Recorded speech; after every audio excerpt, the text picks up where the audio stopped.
Lundi.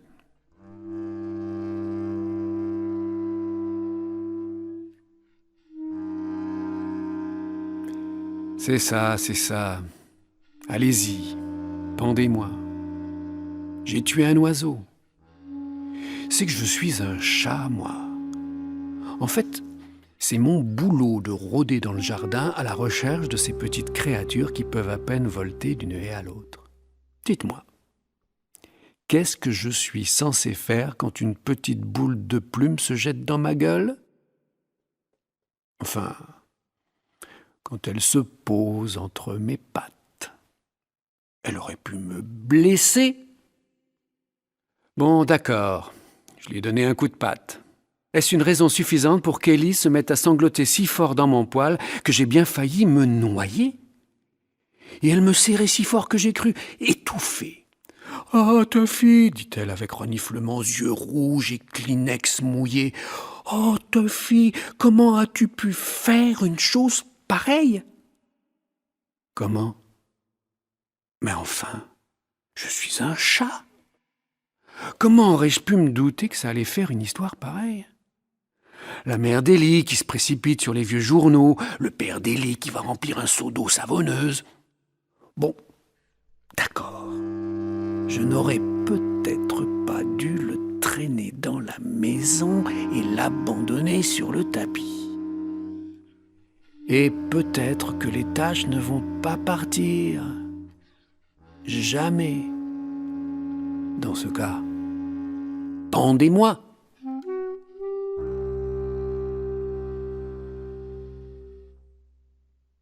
Mardi. J'ai bien aimé le petit enterrement. Je pense que je n'y étais pas convié, mais après tout, c'est autant mon jardin que le leur. En fait, j'y passe beaucoup plus de temps qu'eux. Je suis le seul de la famille qui en fasse un usage convenable. Ils ne m'en sont pas reconnaissants pour autant. Vous devriez les entendre. Ce chat détruit mes plates-bandes. Il ne reste presque plus de pétunias. Je viens à peine de planter les lobélies et le voilà déjà couché dessus pour les écraser. Si seulement il pouvait éviter de faire des trous au beau milieu des anémones. Des reproches, des reproches, des reproches. Je ne vois pas pourquoi il se casse la tête à garder un chat si c'est pour se plaindre en permanence. Tous, sauf Ellie. Elle était trop occupée à pleurnicher sur cet oiseau. Elle l'a mis dans une boîte enveloppée dans du coton, et puis elle a creusé un petit trou. Après, on s'est tous mis autour. Ellie a dit quelques mots pour lui souhaiter bonne chance au paradis des oiseaux. « Fiche le camp !» m'a dit le père d'Ellie en sifflant entre ses dents. J'ai trouvé cet homme un peu grossier. J'ai agité ma queue et je lui ai fait le clin d'œil qui tue. Pour qui il se prend, celui-là? Si je veux assister à un petit enterrement d'oiseau, j'y assiste. Après tout, je connaissais l'oiseau depuis plus longtemps qu'eux. Je l'ai connu vivant, moi. Mercredi.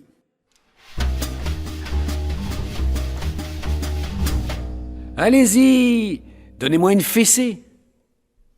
J'ai rapporté une souris morte dans leur merveilleuse maison. Je ne l'ai même pas tuée. Quand je suis tombé dessus, elle était déjà morte.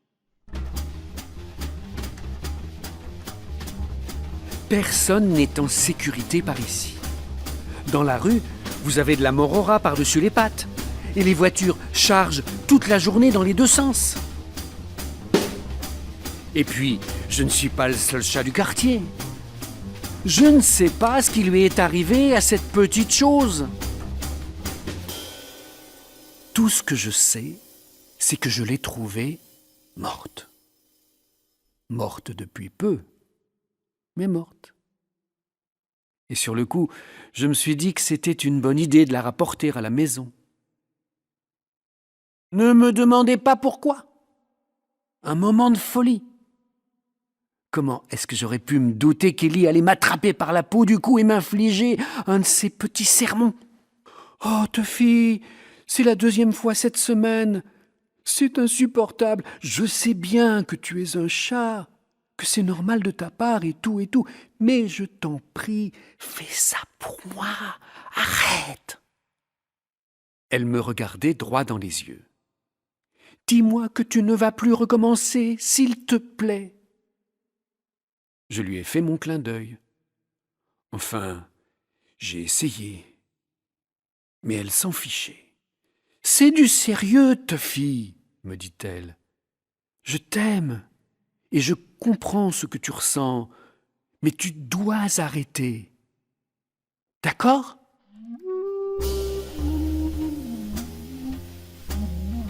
Elle me tenait par les pattes. Qu'est-ce que je pouvais dire ? J'ai essayé de prendre mon air le plus désolé et elle a encore une fois éclaté en sanglots. Et on a encore eu droit à un enterrement. Cet endroit devient la maison de la rigolade. Je vous le dis. Jeudi. D'accord. Je vais essayer de vous expliquer pour le lapin. Pour commencer, je pense que personne n'a apprécié le fait que j'ai réussi à le faire passer par la chatière. Ça n'a pas été si évident. Je peux vous le dire, cela m'a pris presque 1 heure pour faire passer ce lapin par ce petit trou. Ce lapin était énorme. Il ressemblait plus à un cochon qu'à un lapin, si vous voulez mon avis. Rien de tout cela ne les a intéressés. Ils étaient en train de devenir fous. « C'est Sumper !» a crié Ellie. « Le Sumper d'à côté !»« Pas possible !» a renchéri le père d'Ellie. « Maintenant, on a un gros problème. Qu'est-ce qu'on va bien pouvoir faire ?» La mère d'Ellie m'a regardé fixement et puis elle a dit « Comment un chat peut-il faire une chose pareille ? Enfin, ce n'est pas comme si c'était un petit oiseau, une souris ou ce que je sais. Ce lapin est aussi gros que Tuffy. Ils pèsent 1 tonne tous les deux. » Merci, c'est très gentil. Voyez comment ils sont dans ma famille. Enfin, dans la famille d'Ellie. Mais vous comprenez ce que je veux dire. Et Ellie, bien sûr, au bord de la crise de nerfs, folle de rage. « C'est affreux, affreux, je ne peux pas croire que Tuffy ait fait une chose pareille. Sumper habite à côté depuis des années et des années. » Évidemment, Sumper était un ami, je le connaissais bien. Elle s'est tournée vers moi. « Tuffy, ça ne peut plus durer. Ce pauvre, pauvre petit lapin. Regarde-le. » Et Sumper était plutôt en désordre, je le reconnais. Il n'était plus que boue et herbe, en fait. Il avait aussi tout un tas de petites brindilles et de trucs plantés dans son pelage, et il avait une traînée de gras sur une oreille. Mais personne, après avoir été traîné à travers un jardin, une haie, un autre jardin, et pour finir dans une chatière fraîchement huilée, n'a l'air sur son 31. De toute façon, Sumper n'en avait rien à faire de l'allure qu'il avait. Il était mort. Et pourtant, c'est bien ce qui tracassait les autres. Ça les tracassait même beaucoup. Qu'est-ce qu'on va faire ? C'est épouvantable. Les voisins ne nous adresseront plus jamais la parole. Il faut qu'on trouve quelque chose. Et ils ont trouvé. Je dois dire que leur plan était parfait, à tout point de vue. D'abord, le père d'Ellie a repris le seau qu'il a rempli d'eau chaude, savonneuse. Il m'a lancé un de ces petits coups d'œil pour que je me sente coupable de le faire plonger les mains dans le savon 2 fois dans la même semaine. Je me suis contenté de le gratifier de mon regard. Je ne suis pas du tout impressionné.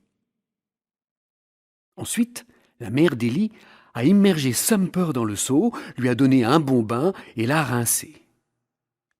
L'eau avait une couleur marron plutôt déplaisante. Pas étonnant avec toute cette boue. Puis, l'air furieux, comme si tout était ma faute, ils l'ont installé dans l'évier et ont recommencé à le couvrir d'eau savonneuse. Ellie pleurnichait toujours, bien sûr. « Arrête un peu, Ellie, lui a dit sa mère, ça commence à me taper sur les nerfs. Va plutôt chercher le sèche-cheveux si tu veux te rendre utile. » Alors Ellie s'est traînée jusqu'à l'étage tout en continuant à brailler. J'ai pris position sur le buffet pour les regarder. Quand ils ont eu fini avec le pauvre Sumper, ils l'ont remis à faire trempette dans le seau. Encore heureux, il n'était plus vraiment lui. Il aurait détesté toute cette toilette. Et quand enfin l'eau est restée claire, ils l'ont sorti et égoutté. Ensuite, ils l'ont laissé tomber sur un journal et ont confié le sèche-cheveux à Ellie. « À toi maintenant, fais-lui un beau brushing. » C'est ce qu'elle a fait, croyez-moi. Ellie pourrait devenir un as de la coiffure à voir son brushing. Je dois reconnaître que jamais Sumper n'avait été aussi beau.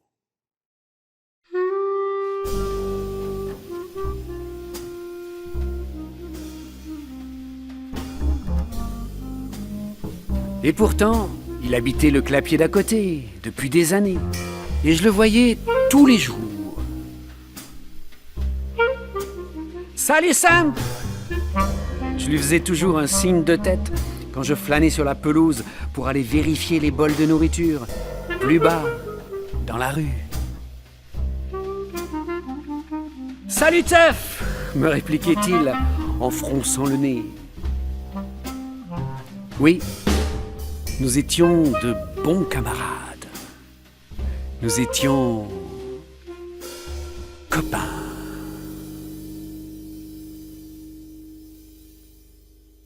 Et c'est pour ça que j'ai été ravi de le voir si bien pomponné et élégant quand Ellie en a eu fini avec lui. Il était superbe. « Et maintenant ?» a demandé le père d'Ellie.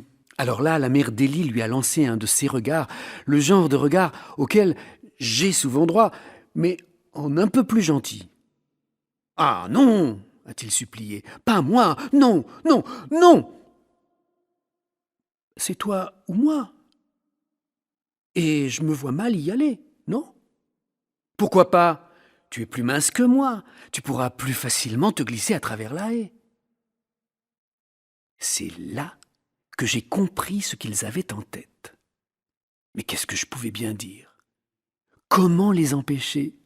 Leur expliquer? Je ne pouvais rien faire. Je ne suis qu'un chat. Et donc, je regardais.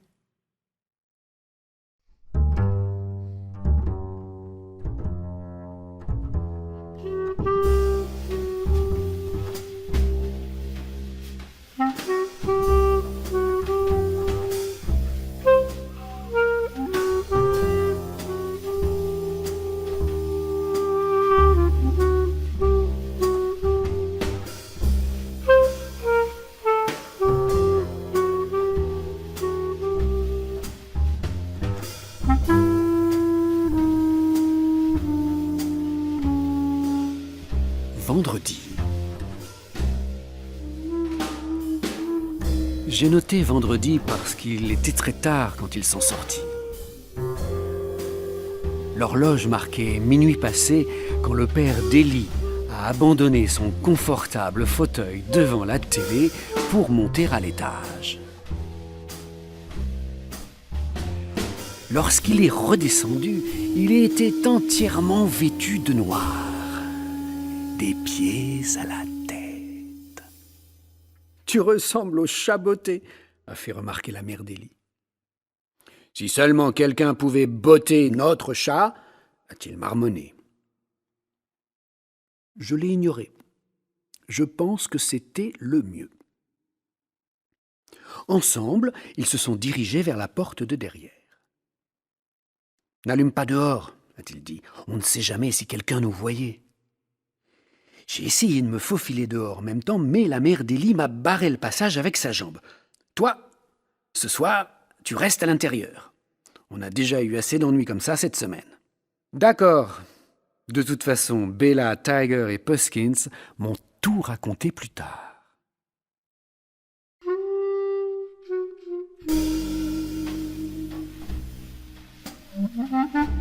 Ils m'ont tout expliqué.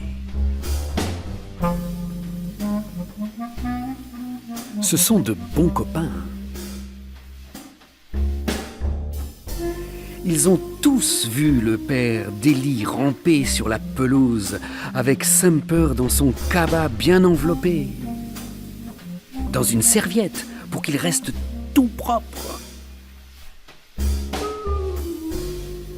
Ils l'ont tous vu se frayer un chemin dans le trou de la haie et se traîner à plat ventre sur la pelouse d'à côté. On comprenait pas du tout ce qu'il était en train de faire, m'a dit plus tard Puskins. Tout ce qu'il faisait, c'était abîmer le trou dans la haie, grogna Bella. Il est tellement gros maintenant que le berger allemand des Thompson pourrait y passer sans problème. Le père d'Élie doit très mal y voir la nuit, a renchéri Tiger. Il lui a fallu une éternité pour trouver le clapier dans le noir. Et pour forcer la porte. Et pour faire rentrer le pauvre Sumper. Et pour l'installer soigneusement sur son lit de paille. Et bien roulé en boule. Et bien entouré avec de la paille. Comme s'il dormait. Il avait l'air vivant, a fait Bella. J'aurais pu m'y laisser prendre. Si quelqu'un était passé à ce moment-là, il aurait pu croire que ce pauvre vieux Sumper était mort, heureux et en paix, de vieillesse, pendant son sommeil. Ils se sont tous mis à miauler de rire. « Chut, je leur ai dit, doucement les gars, ils vont entendre et je ne suis pas supposé être dehors ce soir. Je suis puni. » Ils se sont tournés vers moi. « Arrête, qu'est-ce que tu racontes? Puni? Mais pourquoi? » ?»« Pour meurtre, lapicide avec préméditation. » Et ils se sont tous remis à rire, et s'amiauler, et s'amiauler. La dernière chose que j'ai entendue avant qu'on se mette en route pour Beechcroft Drive, c'est une des fenêtres des chambres s'ouvrir et le père d'Élie qui criait « Comment as-tu fait pour sortir, sale bête ?»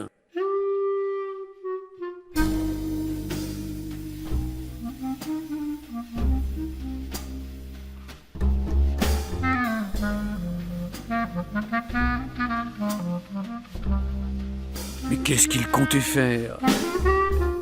Condamner la chatière?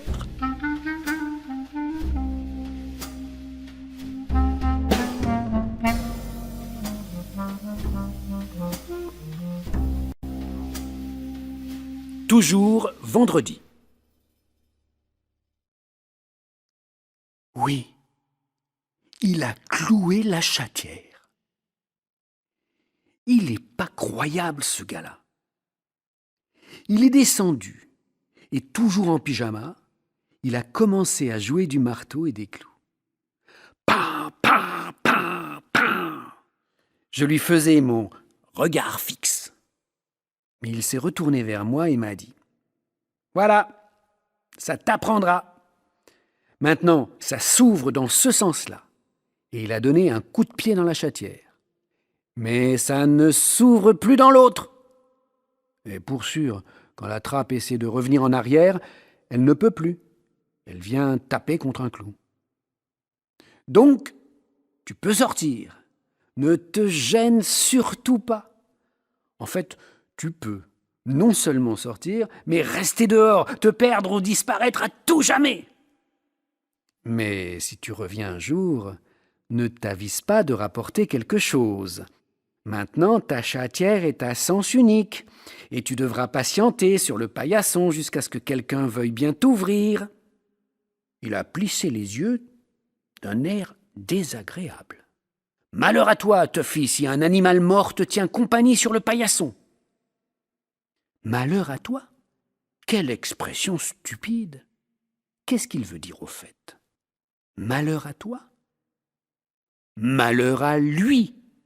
Oui.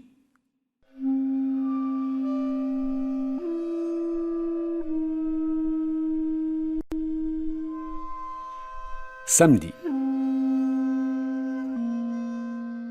Je déteste les samedis matins. C'est très inquiétant toute cette agitation, les portes qui claquent, les... C'est toi qui as pris le porte-monnaie? Les... Où est la liste des courses? Et les... On doit acheter des boîtes pour le chat? Bien sûr qu'il faut des boîtes pour le chat. Qu'est-ce que je suis supposé manger toute la semaine? Du vent?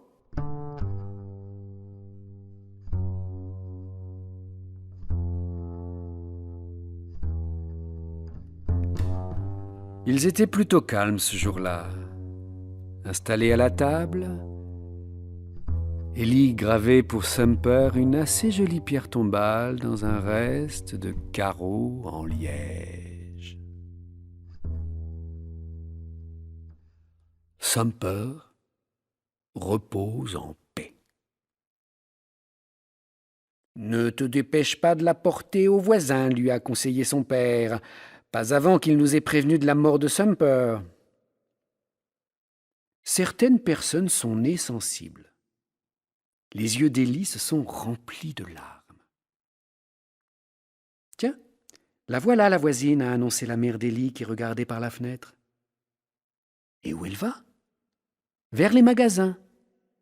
Bon, si on reste assez loin derrière, on peut conduire Tuffy chez le vétérinaire sans la rencontrer. Tuffy? Le vétérinaire? Ellie était encore plus terrorisée que moi. Elle s'est jetée sur son père et l'a frappé avec ses petits poings. « Papa, non, tu n'as pas le droit !» Grâce à mes griffes, j'ai été plus efficace dans la bataille.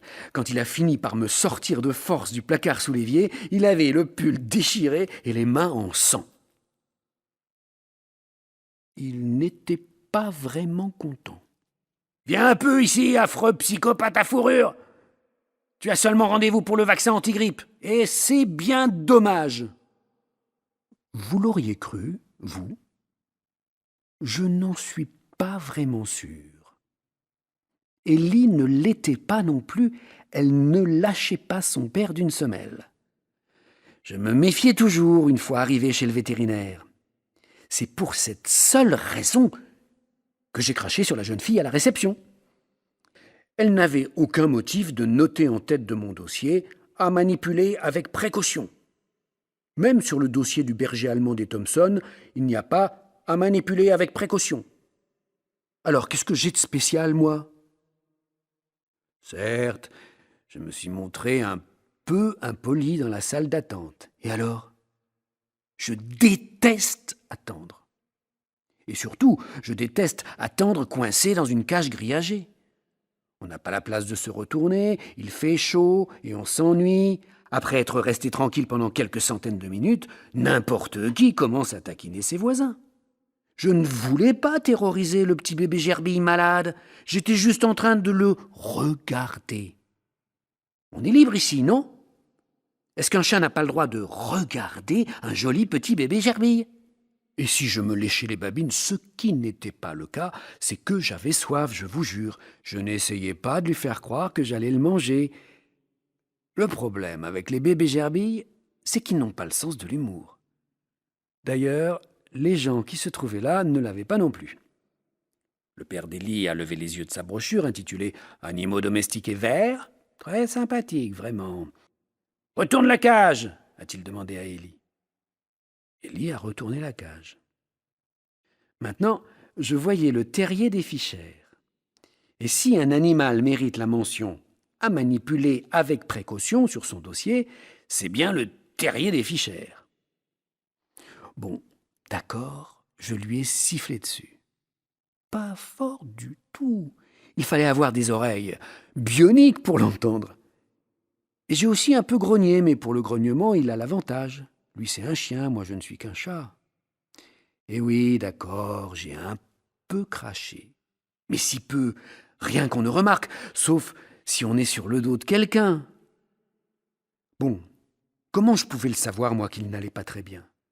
Tous ceux qui attendent ne sont pas obligatoirement malades. Je n'étais pas malade, moi. En fait, je n'ai jamais été malade. Je ne sais même pas ce que c'est. Mais je pense que même si j'étais mourant, une boule de poil enfermée dans une cage et m'adressant un tout petit cri ne me ferait pas filer en pleurnichant et en tremblant sous la chaise de ma maîtresse bien à l'abri sous ses jupes. C'est plus une poule mouillée qu'un Scotch terrier, si vous voulez savoir ce que j'en pense. « Vous ne pourriez pas tenir votre horrible chat ?» a demandé méchamment Madame Fischer. Élie a pris ma défense. « Mais enfin, il est en cage. Ça ne l'empêche pas de terroriser la moitié des animaux dans cette salle. Vous ne pouvez pas faire quelque chose, l'isoler ?» Élie, je dois le dire, a continué à me défendre. Mais sans même lever les yeux de sa brochure sur les verres, son père a jeté son imperméable sur ma cage comme si j'étais un vieux perroquet galeux.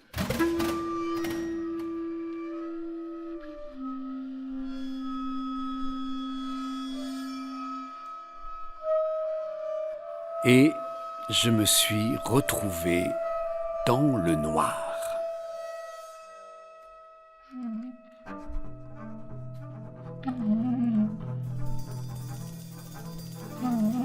Rien d'étonnant à ce que je n'ai pas été vraiment d'humeur quand la vétérinaire s'est approchée avec son aiguille horriblement longue.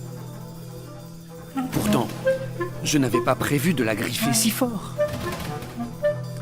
ni de casser toutes ces petites bouteilles de verre, ni de faire tomber de la table la toute neuve et très chère balance pour chat, ni de renverser tout le désinfectant. Mais ce n'est pas moi qui ai déchiré ma fiche en 1000 morceaux. Non, c'est la vétérinaire. Quand nous sommes partis, Élie pleurait une fois de plus. Décidément, certaines personnes sont très émotives. Elle serrait la cage tout contre elle. Oh, Tuffy, jusqu'à ce qu'on trouve un nouveau vétérinaire, on va prendre bien soin de toi. Et toi, tu dois faire très attention à ne pas te faire écraser. « Il n'y a pas de risque, » dit le père d'Élie entre ses dents. J'étais en train de lui lancer un regard noir depuis ma cage grillagée quand on a aperçu la mère d'Élie avec une montagne de sacs de commission devant le supermarché. « Vous êtes très en retard. Il y a eu un problème chez le vétérinaire ?» Élie a éclaté en sanglots. « Non, mais c'est vraiment une mauviette. Son père, lui, est d'une autre trempe. Il a inspiré profondément, tout prêt à parler pour me dénoncer, mais il y a renoncé. Du coin de l'œil, il venait d'apercevoir un autre problème. « Allez vite !» a-t-il chuchoté. « La voisine vient de passer à la caisse. » Il a empoigné la moitié des sacs. La mère d'Élie s'est chargée du reste, mais elle a franchi les portes vitrées avant qu'on ait eu le temps de s'enfuir. Et maintenant, ils étaient tous les quatre obligés de bavarder. « Bonjour !» a dit la maman d'Élie. « Bonjour !» a répondu la voisine. « Belle journée !» a observé le père d'Élie. « Superbe !» a ajouté la voisine. « Bien plus agréable qu'hier !» a renchéri la mère d'Élie. « Oh oui !» a affirmé la voisine. « Hier, c'était une horrible journée. » Elle devait juste faire allusion au temps pour l'amour du ciel. Mais Élie a fondu en larmes. Je ne comprends pas pourquoi elle aimait autant Sumper. C'est moi son seul animal familier, pas lui. Et comme elle ne voyait plus vraiment où elle allait, elle a bousculé sa mère et la moitié des boîtes de conserve pour chats sont tombées et ont dévalé la rue. Élie a posé ma cage sur le sol pour se lancer à leur poursuite. Et c'est alors qu'elle a commis l'erreur de lire l'étiquette. « Oh non ! Avec des morceaux de lapin !» a-t-elle pleurniché. Vraiment, cette enfant est une vraie fontaine. Elle ne pourra jamais faire partie de notre bande. Elle ne tiendrait pas une semaine. À propos de lapin, a fait la voisine, il est arrivé une chose incroyable. « Ah bon ?» a dit le père d'Élie tout en me lançant un regard furieux. Vraiment ?»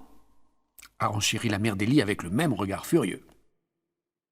Eh bien voilà, a commencé la voisine. Lundi, le pauvre Sumper était un peu malade, donc nous l'avons installé dans la maison.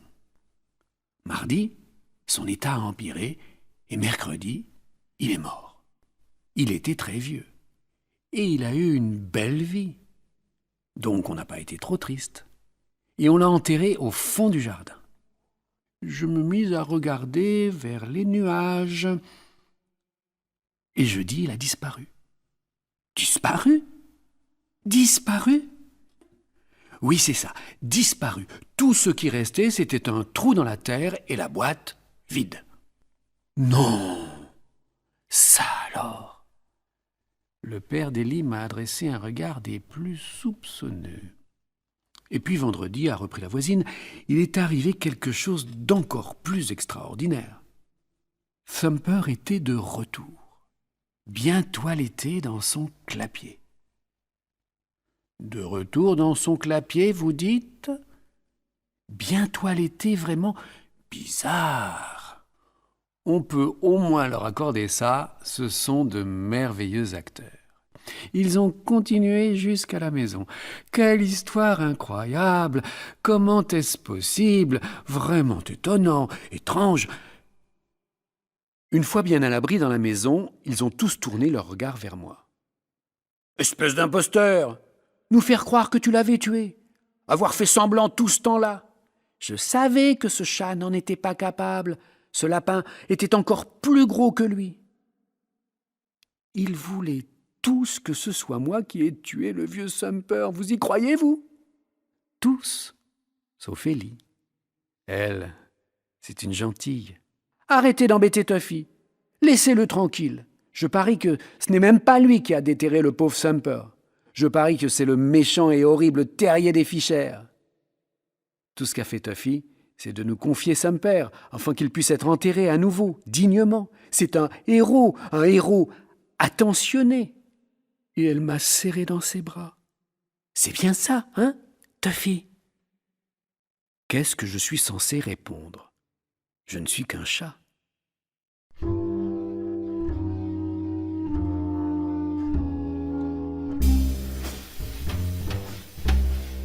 Je n'ai plus qu'à m'installer et aller regarder enlever le clou de la chatière.